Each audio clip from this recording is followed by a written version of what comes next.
या न्यूज बुलेटिनचे सहप्रायोजक आहेत गोकुळ. कोल्हापूर महापालिका निवडणुकीच्या पार्श्वभूमीवर मतदानाबरोबरच मतमोजणीसाठी प्रशासनाने व्यापक तयारी सुरू केली आहे.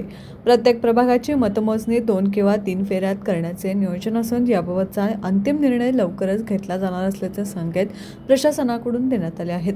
महापालिका निवडणुकीचे मतदान येत्या 15 जानेवारी रोजी सकाळी 7:30 ते सायंकाळी 5:30 या वेळेत होणार असून मतमोजणी दुसऱ्या दिवशी म्हणजे 16 जानेवारी रोजी सकाळी 10 वाजता सुरू होईल. रमणमाळा येथील 3 गोदामांमध्ये महासैनिक प्रशिक्षण केंद्र, शहाजी कॉलेज कार्यालय व हॉकी स्टेडियम कार्यालयातील प्रभागांची स्वतंत्र मतमोजणी होणार आहे. विटी पाटील सभागृहात, विटी पाटील निवडणूक कार्यालय व राजोपाध्यायनगर कार्यालयाअंतर्गत येणाऱ्या प्रभागांची मतमोजणी केली जाईल.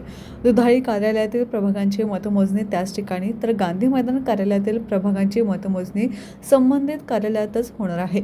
राजोपाध्यायनगर कार्यालयातील प्रभागांसाठीची मतदान यंत्रही विटी पाटील सभागृहातील स्ट्रॉंग रूममध्ये ठेवण्यात येणार आहेत.